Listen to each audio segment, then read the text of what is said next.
Gmail වල ඔක්කොම email එකපාර ඩිලිට් කරන විදිහ තමයි මේ කියලා දෙන්න යන්නේ. PC එකකින් Gmail එකට ලොග් වෙන්න වම් පැත්තේ තියෙන all email සිලෙක්ට් කරගන්න. all තෝරන්න. select all තෝරන්න.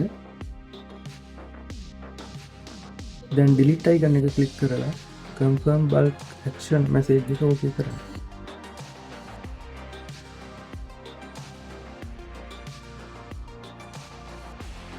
දැන් යන්න trash එකට අර විදිහට all select කරලා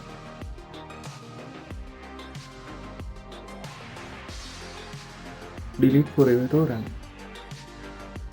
එහෙනම් වැඩේ හරි. හම්බෙමු තවත් වීඩියෝ එකක.